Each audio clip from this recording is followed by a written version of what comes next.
Oh, ha! Ali! Di mo nagaya yung moves ko. 2 beses pa, anak. Ako na pala. Maganda ka na ulit. Pinahihirapan mo naman ako Brownie. Nakakahingal naman yung ganyang sayaw. Basta gayahin mo. Yan ang laro natin. Sige na nga. Ayan na!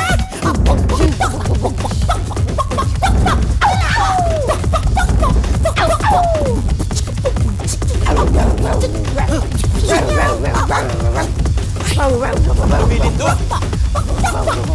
Lumilindol! Mga kapitbahay! Mga kasama! Lumilindol! Tago kayo sa ilalim ng matibay na mesa na ito! At hawakan! Kuya Tony Pet. Anyari? Brownie! May lindol! Magtago kayo sa ilalim ng mesa na ito! Matibay ito! Kuya Tony Pet, wala pong lindol. Ha? Halos mahulog na nga ako sa bangkong tinutulugan ko. Paano walang lindol? Huwag na po kayong matakot. May mga kasunod pa itong pagyanig. Sumilong na kayo sa ilalim ng mesa. Ako lang po yung sumasayaw. Ganito po, tingnan nyo. Music, please!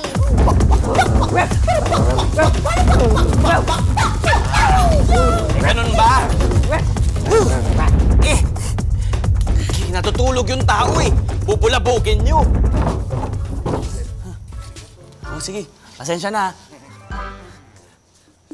Ay, naku. Mabuti na lang.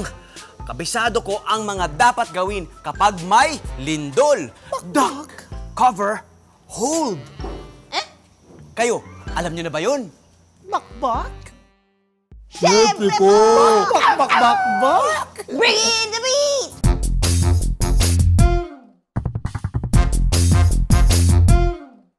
Kapag yumanig ang lupa, saan ba tayo pupunta? Makalakad ng diretsyo, pero di ka pwedeng ito. Bago pa man makalindol, mabuti nang nakahanda.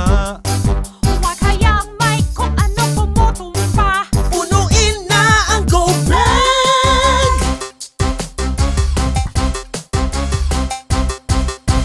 Dapat maging alisto, sumilong sa matibay na bagay.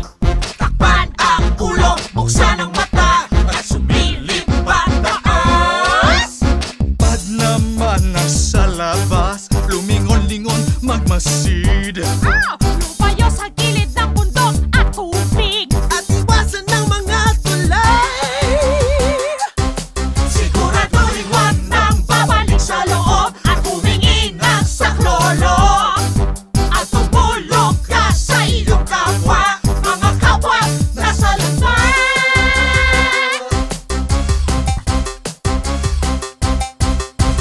Duck, cover, hold. Duck, cover, hold. Kapag lumanig ang lupa, saan ba tayo pupunta? Makalakad ng diretsyo, pero di ka pwedeng ito.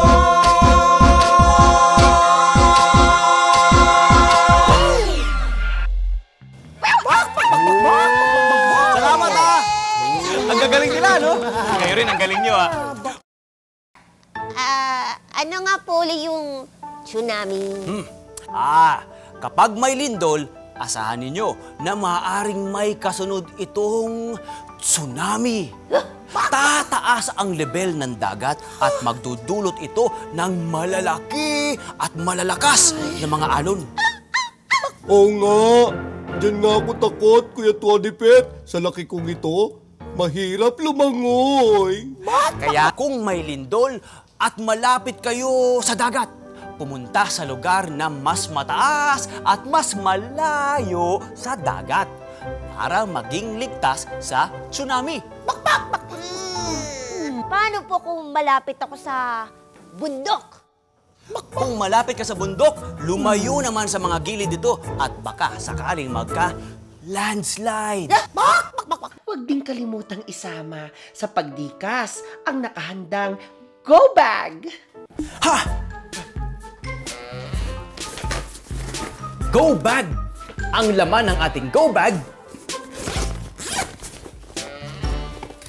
flashlight, radyo, baterya, delata, malinis na tubig, pito,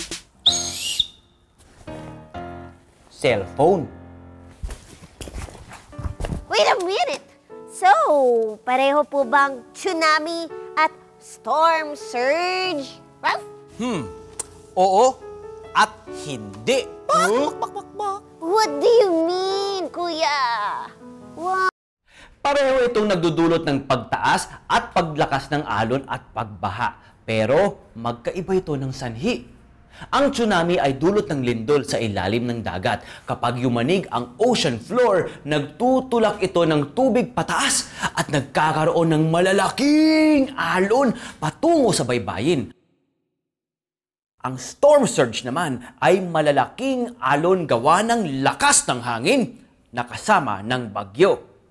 Kung kaya't pareho mang malalaking alon ang hatid ng storm surge at tsunami, magkaiba rin ang pinanggalingan. Ang tsunami nagmula sa ilalim ng dagat. Ang storm surge sa ibabaw ng dagat. Bakbak! Ngayon, para sa inyong kaligtasan sa mga coastal towns sa Pilipinas, isa-isa nang nagkakabit ng mga tsunami detectors na konektado sa PHIVOLCS. Makinig din sa mga batingaw ng inyong barangay. O mga bata, naiintindihan nyo na ba? Opo! Pabuti ko ngayon. Lindol, tsunami, pwedeng mangyari pero sana wag naman. Ngunit dapat paghandaan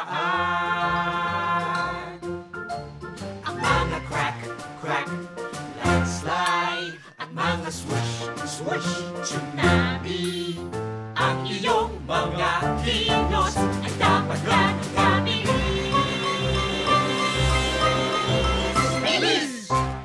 Lindol, tsunami, pwedeng mangyari pero sana wag naman. Ngunit dapat paghandaan.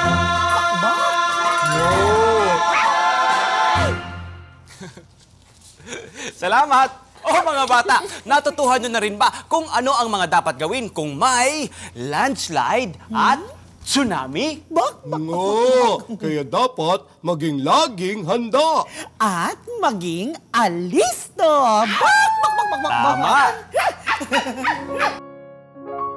Kaya't tayo'y dapat maging laging handa, maging laging alisto. Dapat ay magplano, magbantay at mag-antabay. Mas siguradong ligtas, mas masaya, mas mahaba at mas maganda ang buhay. Maging laging handa, maging laging alisto. Dapat ay magplano, magbantay at mag-antabay. Mas siguradong ligtas, mas masaya, mas mahaba at mas maganda. Mas maganda